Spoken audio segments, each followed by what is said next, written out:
بسم اللہ الرحمن الرحیم۔ السلام علیکم۔ میں اپنے چینل پہ آپ سب کو خوش آمدید کہتی ہوں۔ اس روز بھی اٹھنے میں کچھ سستی ہو گئی تھی۔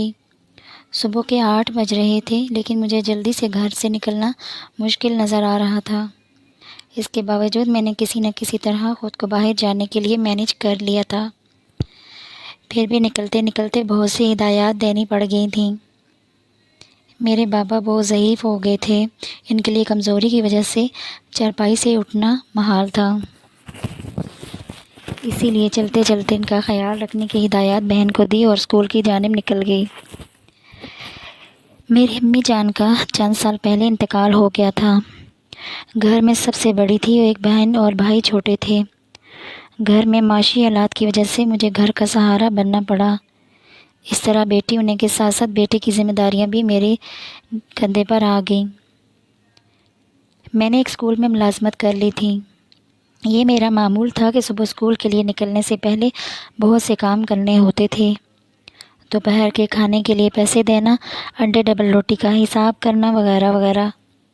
اتنی الجھنوں اور افراتفری کا سامنا کرتے کرتے دماغ چکرا کر رہ جاتا تھا۔ بہرحال کسی نہ کسی طرح برقع پہن کر گھر سے نکل آئی۔ اب رکشے کا انتظار ایک الگ مشکل مرحلہ تھا۔ صبح صبح کا وقت، ہر طرف سواریوں کی بھاگ دوڑ۔ اس وقت تو کوئی رکشہ بھی نظر نہیں آ رہا تھا۔ اگر نظر آ بھی جاتا تو کرایہ اتنا مانگ لیتا کہ ادا کرنا مشکل ہو جاتا۔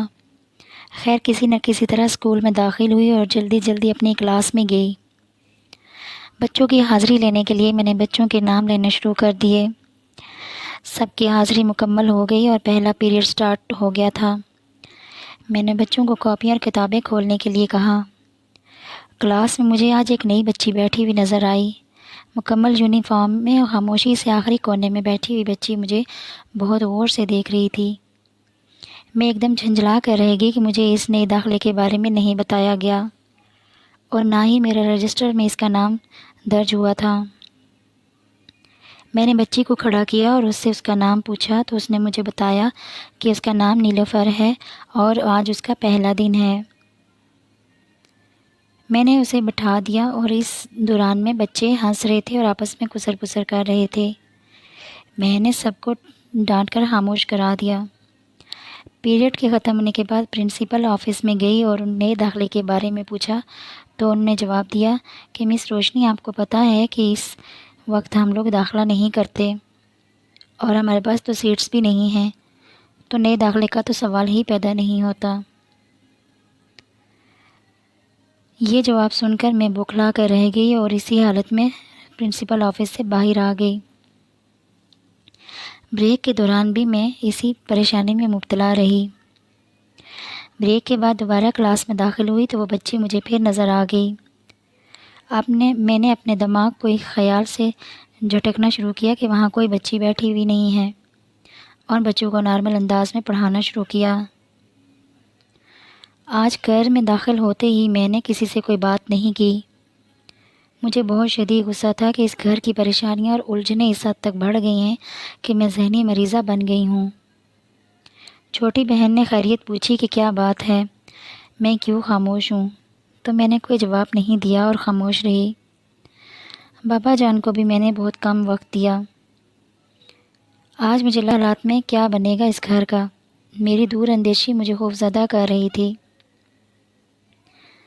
اگلے دن سے کچھ ایسے واقعات ہونے شروع ہو گئے کہ اکثر کلاس میں مجھے وہ بچی نظر آتی تو میں اسے ڈانٹ دیتی، اس سے بات کرتی، اس کی طرف اشارہ کرتی تو کلاس کے بچے مجھے عجیب نظروں سے دیکھتے اور ہنستے رہتے۔ پھر مجھے بھی اپنا وہم لگتا اور میں اپنا کام جاری رکھتی۔ میری ساتھی اساتذہ کو ابتدا میں تو یہ چیزیں معلوم نہیں تھیں اور نہ اس بارے میں کچھ اتنا پتہ تھا، لیکن جب بچوں کے والدین کی طرف سے شکایات آنا شروع ہو گئیں تو مجھے پرنسپل صاحبہ نے بلا کر کافی سمجھایا۔ بچے اپنے والدین کو ہر بات جا کر بتاتے ہیں تو والدین کبھی بھی اس چیز کو اچھا نہیں سمجھیں گے کہ وہ ان کے بچوں کی ٹیچر ایک ذہنی مریضہ ہو۔ اس طرح یہ بات جو تھی میری ساتھی اساتذہ کو بھی معلوم ہو گئی۔ آتے ہوئے بھی شرمندگی ہونے لگی تھی۔ میں اب خود کو کنٹرول کرنے کی کوشش کرنے لگی کہ کسی کو محسوس نہ ہو اور میں معمول کے مطابق بچوں کو پڑھاؤں۔ میں نے ایک اچھے ڈاکٹر سے بھی رجوع کیا، لیکن نیلوفر مجھے ہمیشہ نظر آتی رہی۔ میں نے ہر نماز سے اللہ سے مدد بھی مانگی کہ مجھے اس وقت سے، مشکل وقت سے نکال دے۔ تمام معمول جاری رہے۔ اسکول میں سالانہ تقریب کا وقت بھی آ گیا۔ تمام طالبات پاس ہو کر اگلی جماعت میں آ گئیں۔ مجھے اگلی جماعت میں وہی طالبات ملیں۔ کلاس کے پہلے دن نیلوفر حسب معمول کلاس میں بیٹھی تھی۔ میری بھی عادت ہو گئی تھی اس کو دیکھنے کی۔ پاس سے گزرتے ہوئے اس پہ نظر ڈالتی، وہ بھی مجھے دیکھ رہی ہوتی تھی۔ دن گزرتے رہے، میری ذاتی زندگی میں تبدیلیاں آنا شروع ہو گئی تھیں۔ میری بہن کو بہت اچھی جگہ نوکری مل گئی۔ چھوٹے بھائی کی تعلیم مکمل ہوئی اور اس کو بھی بہت اچھی جاب کی آفر آ گئی۔ میں نے سوچنا شروع کیا کہ آخر یہ اس کی وجہ نیلوفر تو نہیں ہے۔ جب سے میری زندگی میں نیلوفر آئی، میری زندگی ہی بدل گئی تھی۔ میرے بابا کے لیے ہم نے ایک ملازم بھی رکھ لیا۔ گھر کے حالات میں کافی بہتری آ گئی۔ میں نے گاڑی بھی لے لی اور یوں میں آسانی سے اسکول آنے جانے لگی۔ گھر کی حالات بھی کافی بہتر ہو گئے تھے۔ ہم بہن بھائیوں نے گھر کی مرمت کروا کر نئے سرے سے آرائش کروا دی۔ اس طرح میرا ایک مقام بن گیا تھا۔ میرے بہن بھائی کافی میرے فرما بردار تھے۔ اب میں نے ان دونوں کی شادی کے بارے میں سوچنا شروع کیا تو انہوں نے مطالبہ پیش کر دیا کہ پہلے آپ ہی کی شادی ہوگی، پھر ہماری شادی ہوگی۔ بابا بھی ان کے ہاں میں ہاں ملانے لگے تھے۔ مجھے اچھا لگا کہ سب میرا بہت خیال کرتے ہیں۔ اگر میں نے کوئی قربانیاں دی بھی ہیں تو آج مجھے ان کا صلہ مل رہا ہے۔ گھر کی خوشحالی اور آسودگی کو دیکھ کر اکثر میں نظر اتارا کرتی تھی۔ اسی دوران اسکول کی وائس پرنسپل کا عہدہ بھی مجھے مل گیا۔ اب آفس میں بیٹھتی اور اسکول کے معاملات کو دیکھتی رہتی تھی۔ ان سب تبدیلیوں کے باوجود نیلوفر میرے ساتھ ہمیشہ رہی اور مجھے بھی اس کی عادت تھی۔ اکثر اکیلے میں مجھے نیلوفر نظر آتی تو میں اس سے ڈھیر ساری باتیں بھی کرتی تھی۔ مجھے ایسے لگتا تھا نیلوفر میری دوست ہے اور میری بات سنتی ہے۔ بس ایک بات تھی کہ وہ زیادہ مجھے جواب نہیں دیتی تھی، بس مجھے دیکھ کر مسکراتی رہتی تھی۔ نیلوفر بہت ہی خوبصورت تھی، نیلی آنکھیں اور دودھ جیسا سفید رنگ۔ زندگی کے دن گزرتے رہے۔ میرے بہت ہی اچھے رشتے بھی آنے لگے تھے۔ اب مجھے شادی میں کوئی رکاوٹ نظر نہیں آ رہی تھی۔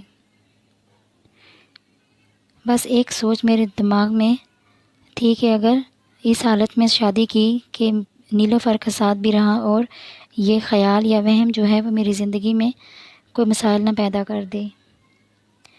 یہ فکر مجھے شادی سے روک رہی تھی۔ گھر اور اسکول میں سب مجھے سمجھاتے کہ مجھے اب شادی کر لینی چاہیے تھی۔ ایک شام کو جب میں گھر آئی تو کچھ رشتے والے آئے ہوئے تھے۔ میرے بابا بھی، بھائی بہن بھی، باہمی رضامندی اور مشورے کے لیے وقت مانگ لیا تھا۔ اگلے دن خرم صاحب خود میرے پاس تشریف لے آئے۔ انہوں نے مجھے بتایا کہ انہوں نے بھی ہی اپنے گھر والوں کو بھیجا تھا اور وہ شادی کے خواہش مند ہیں۔ ان کے نزدیک دونوں کے خاندان والے بھی راضی ہیں تو انکار کی کوئی وجہ نہیں بنتی۔ مجھے بھی خرم صاحب بہت شریف آدمی لگے اور وہ سرکاری عہدے پر، کسی سرکاری اعلیٰ عہدے پر فائز تھے۔ انہوں نے مجھے اسکول کی کسی تقریب میں دیکھا تھا اور شادی کا فیصلہ کیا تھا۔ اس طرح ہم دونوں کی شادی طے ہو گئی، لیکن اس سے پہلے میں نے اسکول سے استعفیٰ دینے کا فیصلہ کر لیا تھا۔ اس کی وجہ یہ تھی کہ مجھے شادی کے بعد جاب کی ضرورت نہیں تھی۔ اسکول کا سٹاف جہاں میرے استعفیٰ کی وجہ سے اداس تھا، وہاں انہیں خوشی بھی تھی کہ میں ایک نئی زندگی کا آغاز کرنے جا رہی ہوں۔ اسکول کی طالبات بھی مجھے ملنے آتیں اور اپنی محبت کا اظہار کرتیں، لیکن مجھے تو نیلوفر کا انتظار تھا، لیکن وہ نہیں آئی۔ میں بہت اداس ہو گئی۔ شادی سے کچھ دن پہلے میری الوداعی پارٹی رکھی گئی تھی۔ تحفے تحائف دے کر رخصت کیا۔ گھر آ کر میں نے سب تحفے ایک جگہ رکھ دیے تھے۔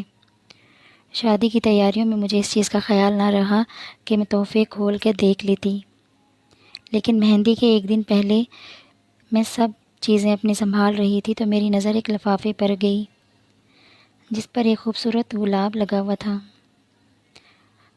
لفافہ کھول کر دیکھا تو اندر ایک تحریر تھی: مس روشنی، مجھے پتہ ہے میں ہمیشہ آپ کے لیے الجھن اور مسئلہ بنی رہی، لیکن آپ نے تو مجھے برداشت کیا۔ میں کوئی وہم یا آپ کے ذہن کی الجھن نہیں بلکہ حقیقت تھی۔ میرا تعلق جنات کی قوم سے ہے۔ مجھے انسانوں کے ساتھ رہنے کی اجازت اس شرط پر دی گئی تھی کہ میں کبھی کسی کو اپنی حقیقت نہ بتاؤں اور نہ کسی کو نقصان پہنچاؤں۔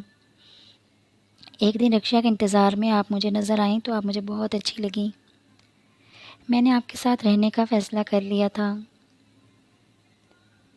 اب میرے پاس اس کے علاوہ کوئی چارہ نہیں تھا کہ میں ایک طالبہ کی حیثیت کے آپ کے سامنے رہوں۔ آپ کی زندگی کے ہر معاملے میں آپ کے ساتھ رہتی تھی۔ آپ کی الجھنیں اور پریشانیوں کی وجہ سے میں نے آپ کی مدد کا فیصلہ کیا۔ آپ کے بہن بھائیوں کے معاملات، گھر کے حالات ٹھیک کرنے میں جہاں آپ کی مدد کر سکتی تھی میں نے کی۔ اب آپ کے ساتھ رہنا ممکن نہیں کیونکہ میں واپس جا رہی ہوں اور میرا واپس جانے کا وقت آ گیا ہے۔ میں نے ہی آپ کے لیے رشتے کا انتظام کروا دیا تھا تاکہ میرے جانے کے بعد آپ خوش و خرم زندگی بسر کر سکیں۔